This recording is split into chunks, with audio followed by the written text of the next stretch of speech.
అగజానన పద్మార్కం గజానన మహర్నిశం అనేకదం తం భక్తానాం ఏకదంతముపాస్మహే వాగీషాద్యా సుమనసః సర్వార్థానాముపక్రమే యన్నత్వా కృతకృత్యా స్యుః తం నమామి గజాననం బుధం శ్రీనివాసం సుధర్మాత్వభాసం సుధాతుల్యవాక్సంగతం పాండురంగం సుధీనాదమున్యాహ్వయం దేశికార్యం గురుశ్రీత్రయం నిత్యమేతన్నమామి. నమో బ్రహ్మాదిభ్యో బ్రహ్మ విద్యా సంప్రదాయకర్తృభ్యో వంశఋషిభ్యో మహద్భ్యో నమో గురుభ్యః. నారాయణం నమస్కృత్య నరం చైవ నరోత్తమం దేవీం సరస్వతీం వ్యాసం తతో జయముదీరయేత్. స్వస్త్యస్తు సదాం సన్మంగళాని సంతు. వక్తశ్చ శ్రోతॄణాం నిత్యమేకైకశ్లోకశ్రవణ పఠనమాత్రేణ కలికల్మషాపనోదయ పటుతరే వేద కనక కథా ప్రస్తూయతే. వ్యాసాయ విష్ణురూపాయ వ్యాసరూపాయ విష్ణవే నమో వై బ్రహ్మనిధయే వాసిష్ఠాయ నమో నమః.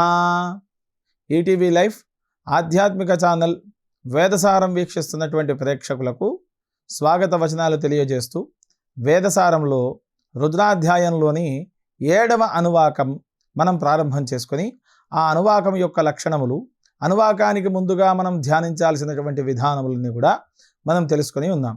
ఇప్పుడు అదే 7వ అనువాకంలో మొదటి యజస్సు నమో దుందుభ్యాయ చ హనన్యాయ చ. దుందుభి అనగా అదొక భేరీనాదము అని అర్థం. ఆ భేరీనాదము రూపముగా ఉన్నటువంటి పరమాత్మ అయినటువంటి పరమశివుడు భేరీనాదాన్ని వాయించేటువంటి వాడు.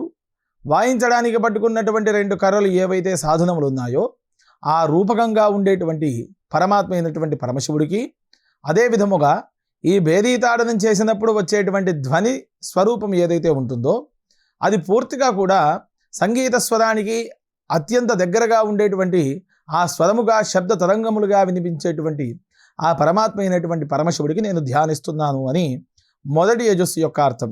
అదే విధముగా 2వ యజస్సు నమో ధృష్టవే చ ప్రమృషాయ చ. యుద్ధానికి వెళ్ళి వెనకకు తిరగనటువంటి వాడు. ఎక్కడైతే యుద్ధము అనగా కేవలం సంగ్రామమే యుద్ధం కాదు. కొంతమంది తలపడ్డప్పుడు అందులోకి వెళ్ళి తాను యోధుడిలాగా తలపడడం యుద్ధం అని కాదు. యుద్ధము అనగా మానసిక స్థైర్యం కూడా యుద్ధమే. ఒక ఇంట్లో మనము చేయాల్సినటువంటి కర్మలు సక్రమంగా చేయనప్పుడు చేయించేటువంటి లక్షణం అంతా కూడా యుద్ధంగానే పరిగణలోకి తీసుకోవాలి. విద్య చదువుకోవడం యుద్ధమే, విద్య నేర్పించడము యుద్ధమే, సమాజంలో ప్రకృతి సేవను చేయడం యుద్ధమే, ప్రకృతితో జీవించడం కూడా యుద్ధమే. ఏవైనా కానీ యుద్ధములనే అంటారు. అలాంటి యుద్ధానికి వెనుతిరగకుండా వెళ్ళేటువంటి వాణ్ణి ధృష్ణవేషుడు అనేటువంటి శబ్దంతో పిలువబడతాడు. ఆ స్వరూపకంగా పరమేశ్వరుడు మనకు అనుగ్రహిస్తే కానీ మనం ఏ యుద్ధమునందైనా విజయం సాధిస్తూ ఉంటాం. అలా పరమేశ్వరుడు మనకు అనుగ్రహించకపోతే ఏ యుద్ధములోనైనా మనము ఓడిపోతూ ఉంటాము. అందుకని ఈ పరమేశ్వరుని యొక్క ధ్యానం అణువణువున మనం పరమాత్మని యొక్క సేవనే చేయాలి. పరమాత్మ సేవ చేసినప్పుడే మనకు ఎక్కడైనా సరే విజయం అనేటువంటిది వరిస్తూ ఉంటుంది. ఇక్కడ ప్రమృషాయ చ, ఏదైనా యుద్ధంలో సైన్యానికి సంబంధించినటువంటి విషయాలను విచారించేటువంటి వాడు. ఇక్కడ యుద్ధం అనేటువంటి లక్షణాలు అనేక రకాలుగా ఉన్నాయని మనం తెలుసుకుందాం. అందులోనూ ఈ రణరంగంలో ఉన్నప్పుడు అనగా యుద్ధములందే కావచ్చు, లేక విద్యలయందే కావచ్చు, ప్రకృతి ఎందే కావచ్చు, అక్కడికి సంబంధించినటువంటి విషయాలను ఆరా తీసేటువంటి విధానం ఏదైతే ఉంటుందో ఆ లక్షణముగా ఉండేటువంటి వాడిని ప్రమృషుడు అనేటువంటి శబ్దంతో పిలుస్తూ ఉంటాం. ఈ ధృష్ణవేష ప్రమృషాయ చ, ఆ రూపకంగా ఉండేటువంటి పరమాత్మ అయినటువంటి పరమశివుడికి నేను నమస్కరిస్తున్నాను అని ఈ యొక్క యజస్సు అర్థం. తిరస్కరించేటువంటి స్వభావం కలిగినటువంటి వాడు, సర్వ సైన్యాన్ని అక్కడ ఉండేటువంటి ఎవరినైతే పంపిస్తూ ఉన్నాడో ఆ వ్యక్తుల యొక్క మనోభీష్టాలు అన్నీ తెలుసుకొని ఉన్నటువంటి వాడు, ఎదుటి వ్యక్తిని ఏ విధంగానైతే తాను సంహరించడానికైనా లేక ఆధిపత్యం చలాయించడానికైనా యోగ్యతగా ఏ రకంగానైతే తాను ఉన్నాడో ఆ విషయాలన్నింటినీ కూడా పసిగట్టేటువంటి వాడు, సర్వలోక రక్షకుడైనటువంటి వాడు, సమస్త లోకాలను తన ఆధీనంలో ఉంచుకునేటువంటి సమర్థత కలిగినటువంటి వాడు ఎవరైతే ఉన్నారో ఆ పరమాత్మ అయినటువంటి పరమశివుడికి ఈ యజస్సుల ద్వారా నమస్కారాన్ని అర్పిస్తున్నాను. నమో ధృష్ణవే శప్రమృషాయ చ. ఈ యజస్సును ఎవరైతే పఠనం చేస్తూ ఉంటారో వారు సకల యుద్ధాలలో కూడా విజయాన్ని సాధిస్తారు అని మనకు అభినవ శంకరులు చెప్పినట్టుగా ఈ అధ్యాయం మనకు తెలుపుతూ ఉంది. ఆ తరువాత యజస్సు 7వ అనువాకంలో 3వ యజస్సు నమో దూతాయ చ ప్రహితాయ చ. ఇక్కడ దూత ప్రహిత అనేటువంటి 2 శబ్దములు ఉన్నాయి. దూత అనగా చెబితే వెళ్ళేటువంటి వాడు, లేక అక్కడ ఉన్నటువంటి విషయాలను సేకరించుకొని మనకు తెలిపేటువంటి వాడు. ఇలాంటి వాళ్ళని మనము దూత అనేటువంటి శబ్దంతో పిలుస్తూ ఉన్నాము. పరుల యొక్క వృత్తాంతాన్ని అంతా తెలుసుకునేటువంటి వాడు దూత. ఒక మనిషి వద్ద, ఒక రాజు వద్ద తాను ఏమీ ఆశించకుండా నమ్మకంగా పనిచేసేటువంటి వాడు కూడా దూత అనేటువంటి శబ్దంతో పిలువబడుతూ ఉంటాడు. అందుకనే హనుమంతుల వారిని మనం ఏమంటాము, రామదూత అని పిలుస్తూ ఉంటాం. అందుకు గాను ఇక్కడ హనుమంతుల వారు కూడా ఈశ్వరుని యొక్క అంశ అనేటువంటి విషయం మనకు అనేక గ్రంథాలు కూడా తెలిపినాయి. ప్రారంభంలో ఈ రుద్రాధ్యాయానికి మన్యవ ఉతోత ఇషవే నమః అని అన్నాం. మన్యు అనేటువంటి శబ్దం సాక్షాత్తు హనుమంతుల వారిదే. అలా ఆ రూపకంగా ఉండేటువంటి ఈ పరమాత్మ అయినటువంటి పరమశివుని నేను ధ్యానిస్తూ ఉన్నాను. భట్టభాస్కర వ్యాఖ్యానంలో అనేక రకాలుగా రాసినాడు. ఇక్కడ దూత అనగా అగ్నిహోత్రుని కూడా దూతగా పరిగణించబడ్డాడు. అది ఏ రకంగా అంటే, మనం ఇచ్చినటువంటి హవిస్సులు ఏవైతే ఉన్నాయో వీటిని హవ్యవాహనుడిగా కవ్యవాహనుడిగా ఆ దేవతల వద్దకు తీసుకొని వెళ్ళిపోతున్నాడు. కావున అందుకు గాను అగ్ని కూడా ఒక దూతగా చెప్పినాడు. పరమేశ్వరుడు ఒక్కొక్క స్థానంలో, ఒక్కొక్క రూపంలో, ఒక్కొక్క వర్ణంలో, ఒక్కో విధానంగా దర్శనమిస్తూ ఉన్నాడు. అందుకు గాను ఇక్కడ అగ్నిదూత అని అంటున్నాడు. ఇక్కడ అగ్నిం దూతం వృణీమహే హోతారం విశ్వవేదసం అస్య యజ్ఞస్య సుక్రతుం. అగ్నిమూర్తికి సంబంధించినటువంటి ధ్యానం కూడా అగ్నిం దూతం అని వచ్చింది. ఈ రకంగా అగ్నిదూత ప్రహిత, ఇక్కడ దూతాయచ ప్రహితాయచ అని అంటున్నాం. దూతగా ఉండేటువంటి పరమాత్మ అయినటువంటి పరమశివుడికి నేను ధ్యానిస్తూ ఉన్నాను. ప్రహిత అనగా ప్రభువు చేత పంపించినటువంటి వాడు, ప్రభువుకు హితము చేసేటువంటి వాడు. ఇక్కడి విషయాలన్నీ సేకరణ చేసి అద్భుతముగా తాను అనుకున్నటువంటి విధానముగా ప్రభువుకు తెలియజేసేటువంటి వాడు. దూతాయ చ ప్రహితాయ చ నమః. ఈ విధముగా ఉండేటువంటి పరమాత్మ అయినటువంటి పరమశివుడికి నేను నమస్కారం చేస్తూ ఉన్నాను, పరమాత్మకు నమస్కరిస్తూ ఉన్నాను అని ఈ యొక్క యజస్సు యొక్క అర్థం. ఇది 7వ అనువాకంలో 3వ యజస్సుగా మనం తెలుసుకోవచ్చు. ఆ తర్వాత 4వ యజస్సు నమో నిషంగినే చేషు ధిమతే చ. ఖడ్గము కలిగినటువంటి వాడు, అమ్ముల పొది కలిగినటువంటి వాడు. నిషంగినము అనగా ఖడ్గాన్ని ధరించి ఉన్నటువంటి వాడు, సంహారానికి సిద్ధమై ఉన్నటువంటి వాడు. ఇషుధిమతే అనగా శూలములతో ఉన్నటువంటి బాణములను అమ్ముల పొదిలో పెట్టుకున్నటువంటి వాడు. ఆ రూపకంగా ఉండేటువంటి పరమాత్మ అయినటువంటి ఆ దేవదేవుడికి నేను ధ్యానిస్తూ ఉన్నాను, నమస్కరిస్తున్నాను అని ఈ యొక్క 7వ అనువాకంలో 4వ యజస్సు లక్షణం. ఇక్కడ తాను ధరించి ఉన్నటువంటి ఖడ్గాన్ని, అదే విధముగా ధనస్సును, తాను భుజానికి వేలాడ తీసుకున్నటువంటి అమ్ముల పొది ఏదైతే ఉంటుందో అది పూర్తిగా పరమాత్మ అయినటువంటి పరమశివుడి యొక్క కనుసన్నలలో అమ్ముల పొదిలో ఉండేటువంటి అనేకమైనటువంటి శూలములు కరిగిపోకుండా, అనగా ఒక శూలాన్ని తీసి ప్రయోగంలో పెట్టి మంత్రముతో ఆ బాణ ప్రయోగం చేసినప్పుడు ఇంకొక బాణం ఎవరికీ తెలియకుండా, ఎవరూ ఉంచకుండా దానంతల అదిగా ఉద్భవించడానికి తోడ్పడేటువంటి అమ్ముల పొదిని ఈశుధి అనేటువంటి పేరుతో పిలుస్తారు. ఆ రకముగా ఉండేటువంటి పరమాత్మకు నేను ధ్యానిస్తున్నాను అని ఈ 4వ యజస్సు యొక్క లక్షణం. ఈ యజస్సును పఠించినటువంటి వాడికి శరీరంలో ఉండేటువంటి అనేకమైనటువంటి రుగ్మతలు తొలగిపోతాయి అని మనకు భట్టభాస్కర్ల వారు తెలిపారు. నిషంగిణమైన ఈశుధి అయిన భక్త రక్షణ కోసం, అదే విధముగా ఆర్తజన రక్షణ కోసం తనంతల తానుగా ధరించున్నటువంటి వాడు.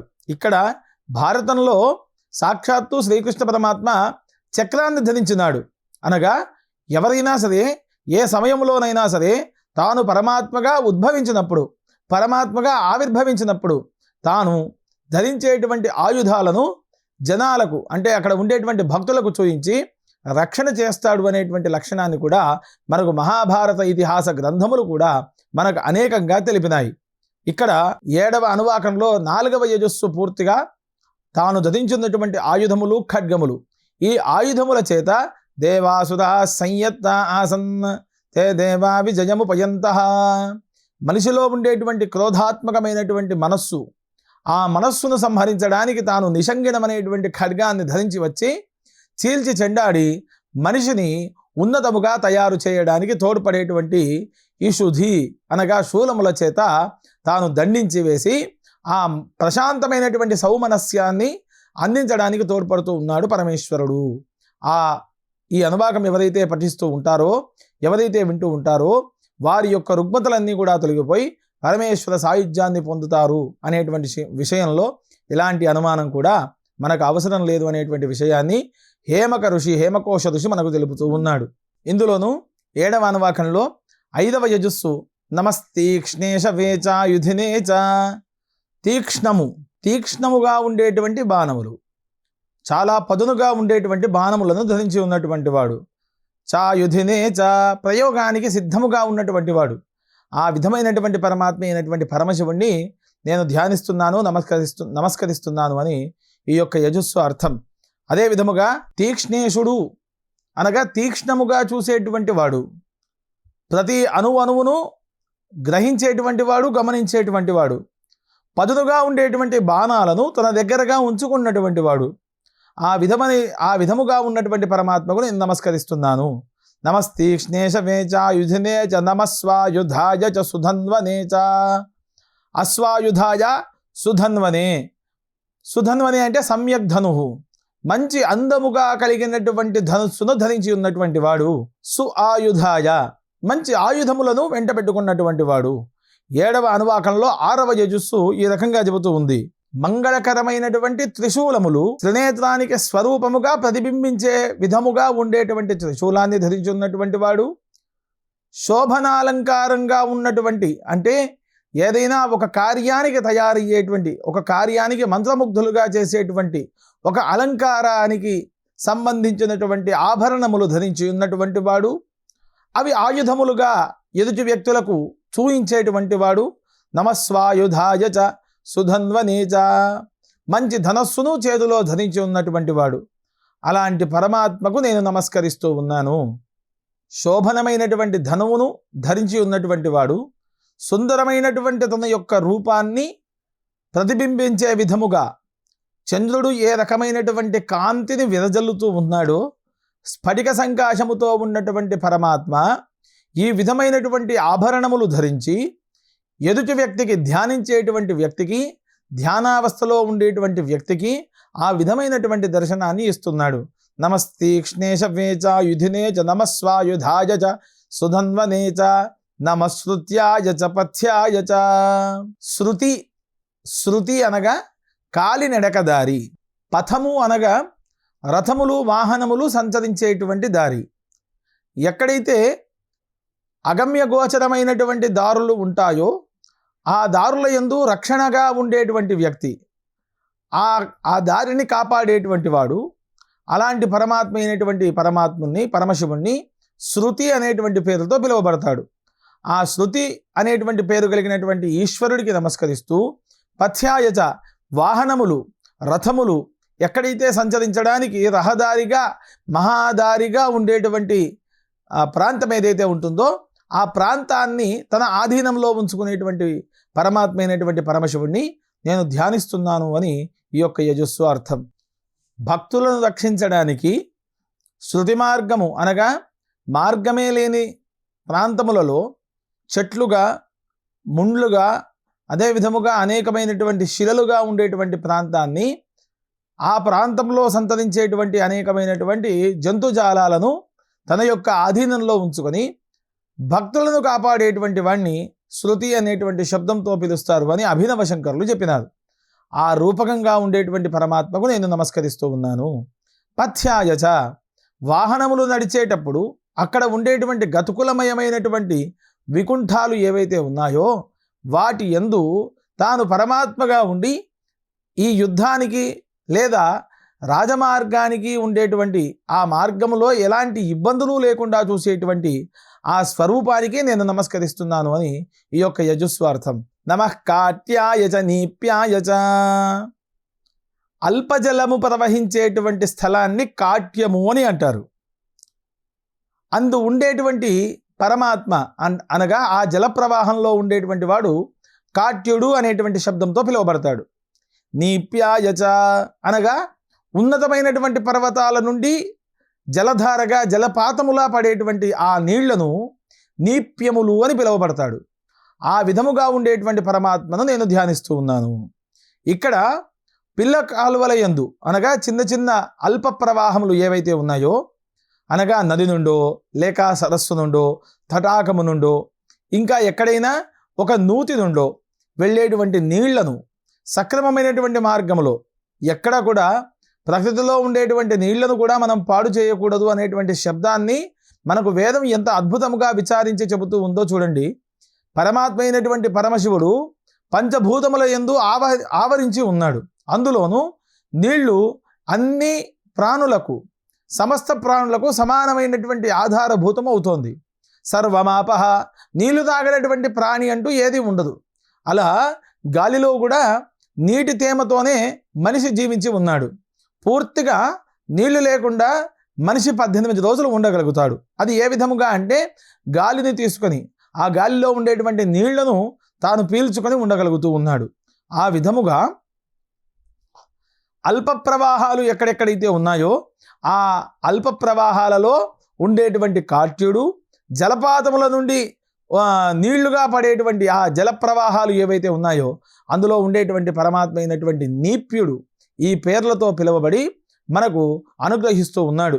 ఆ అల్ప ప్రవాహాలకు అదేవిధంగా జల ప్రవాహాలు ఉన్నతమైనటువంటి శిఖరాలు శిలలపై నుండి పర్వతాలపై నుండి కొండలపై నుండి జాలువారుగా పడేటువంటి నీళ్ల స్వరూపముగా ఉండేటువంటి పరమాత్మ అయినటువంటి పరమశివుణ్ణి నేను ఈ మంత్రముల చేత ధ్యానిస్తూ ఉన్నాను, ఈ మంత్రముల చేత నేను నమస్కరిస్తూ ఉన్నాను అని ఈ 7వ అనువాకంలో ఉండేటువంటి యజస్సు యొక్క అర్థం. ఈ 8వ యజస్సు ఎవరైతే పఠిస్తూ ఉంటారో నీటికి సంబంధించినటువంటి కొదువ ఏ కోశాన కూడా ఉండదు అని హేమకోశ ఋషి మనకు అందించినటువంటి విషయం. 7వ అనువాకంలో 9వ యజస్సు నమస్సూద్యాయ చ సరస్యాయ చ. సూద్యము అనగా బురద, సరస్యము అనగా సరస్సు. బురదలో ఉండేటువంటి వాడు, సరస్సులో ఉండేటువంటి వాడు, ఆ విధముగా ఉండేటువంటి పరమాత్మ అయినటువంటి పరమశివుడు. ఇక్కడ అర్చావతారమూర్తిగా అర్చిస్తూ ఉన్నాం. మనకు పర, వ్యూహ, విభవ, అంతర్యామి, అర్చావతార అనేటువంటి 5 శబ్దాలుగా పరమాత్మ ఆవిర్భవించినాడు. పర అంటే ఎవరికీ సంబంధం లేకుండా వచ్చేటువంటి వాడు ప్రకృతి రూపకంగా. విలయం కానీ ప్రళయం కానీ తాండవం కానీ పరమాత్మ అయినటువంటి పరమశివుడు ఏ రూపకంగా ఎక్కడ ఏ రకంగా ఆచరిస్తాడో తెలియనటువంటిది పర. ఇక్కడ ప్రకృతిని కాపాడవచ్చు, అదే విధముగా ప్రకృతిని నాశనం చేసేటువంటి వాడిని శిక్షించడానికి తోడ్పాడై వెనకాడకుండా వచ్చేటువంటి వాడు. ఇలా పర. వ్యూహ. వ్యూహ అనగా ఎక్కడ ఎవరికీ సంబంధం లేకుండా వ్యూహాత్మకంగా వచ్చి తన యొక్క ఇష్టులను శిష్టులను ఆర్తత్రాణ పరాయణుడైనటువంటి వాడు ఆర్తజన సంరక్షకుడిగా దుష్ట శిక్షణ చేసేటువంటి వాడిగా ఆవిర్భవించేటువంటి వాడు. ఈ విధముగా పర, వ్యూహ, విభవ అనగా తాను రాజుగానో చక్రవర్తిగానో లేక సేవకుడిగానో తన యొక్క వైభవాన్ని ప్రసరింపజేయడానికి తోడ్పాటు ఉండేటువంటి వాడిగా మనకు కనిపించేటువంటి వాడు. ఈ రూపకంగా ఉండేటువంటి వాడు సరస్యాయచ, సరస్సులలో, సూద్యాయచ, బురదలో, ఆ బురదలో ఉండేటువంటి వాడిని లేక సరస్సులో కొట్టుమిట్టాడేటువంటి వాడిని, ఈ బురద రూపకంగా ఉండేటువంటి వాడిని, సరస్సులో అందంగా కనిపించేటువంటి వాడిని, ఏ రూపకంగానైనా తాను కాపాడేటువంటి వాడు, ఆ రూపకంగా ఉండేటువంటి వాడు అయినటువంటి పరమాత్మ అయినటువంటి పరమశివుణ్ణి నేను ధ్యానిస్తున్నాను అని ఈ యొక్క యజుస్వార్థం. ఇదంతా కూడా ప్రకృతికి సంబంధించినటువంటిది, ప్రకృతి రమణీయతో కూడినటువంటిది.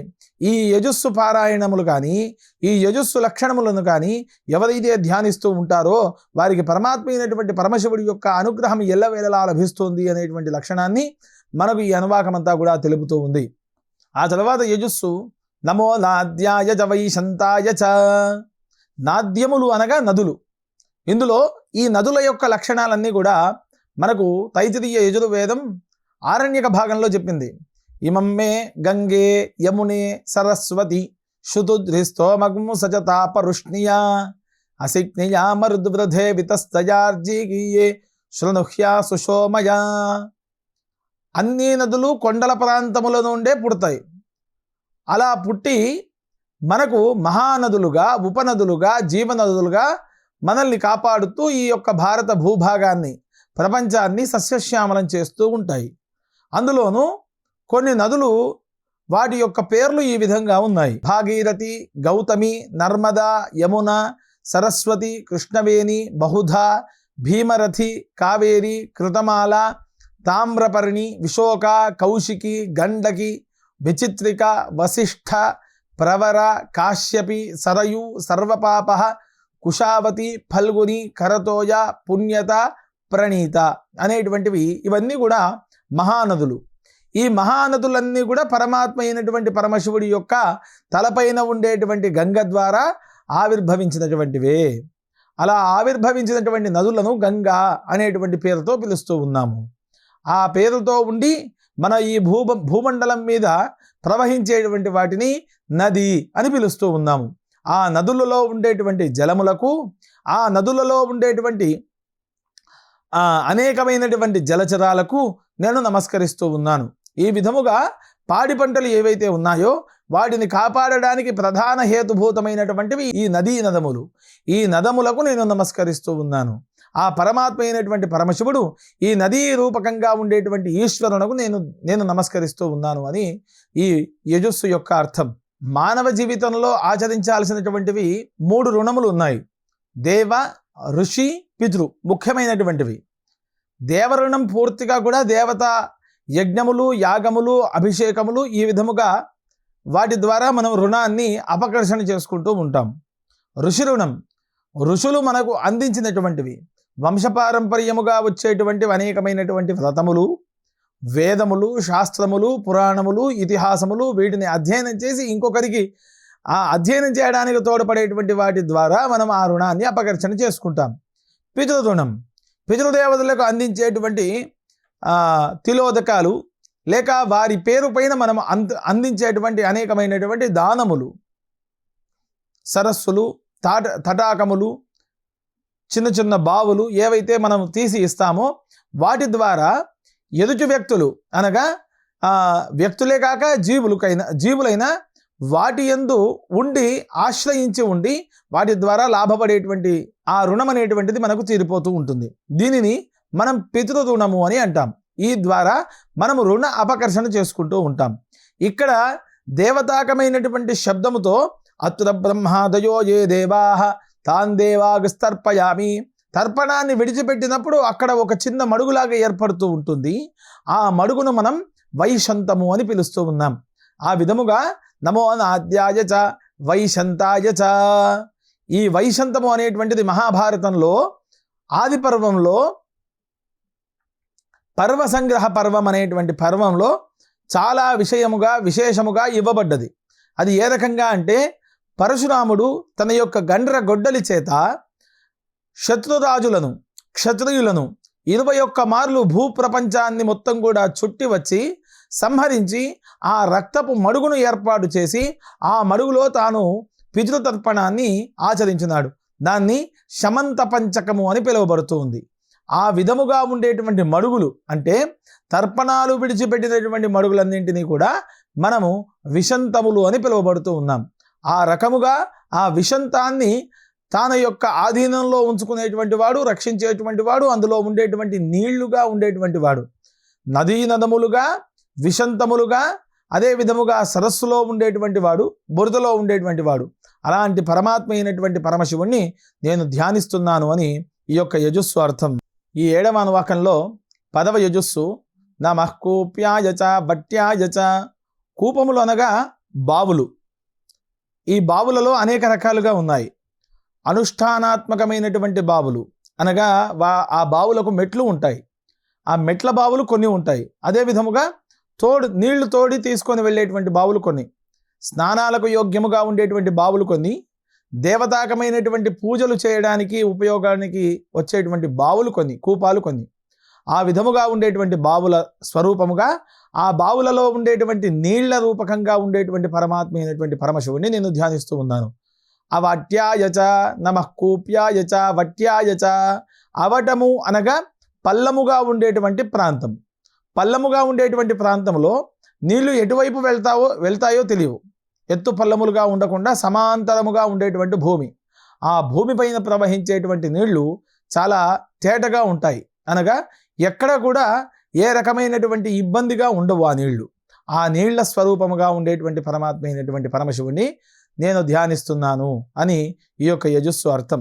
ఈ అనువాకాన్ని ఎవరైతే చదువుతారో, ఎవరైతే వింటారో, పూర్తిగా పరమాత్మ అయినటువంటి పరమశివుడి యొక్క అనుగ్రహం చేత ఎల్లవేళలా వాళ్లకు సుభిక్షం కలుగుతుంది అని మనకు అభినవ శంకరులు, అదేవిధంగా హేమకోశ మహర్షి అందించినటువంటి విధానము చేత ఈ యొక్క అనువాకంలో ఉండేటువంటి ఈ యజస్సులలో 7వ అనువాకంలో 11వ యజస్సుతో ఈ యొక్క ధారావాహికను మనం సంపూర్ణం చేసుకుంటూ ఉన్నాం. మరొక ధారావాహిక ద్వారా అనేకమైనటువంటి యజస్సులు, వాటి యొక్క అర్థములు, మంత్రము యొక్క రహస్యాలన్నీ కూడా మీకు తెలియజేస్తూ వేదసారాన్ని ముగిస్తూ ఉన్నాం. స్వస్తి ప్రజాభ్య పరిపాలయంతాం న్యాయేన మార్గేణ మహిం మహిషాః గోబ్రాహ్మణేభ్యః శుభమస్తు నిత్యం. లోకాః సమస్తాః సుఖినో భవంతు. స్వస్తి.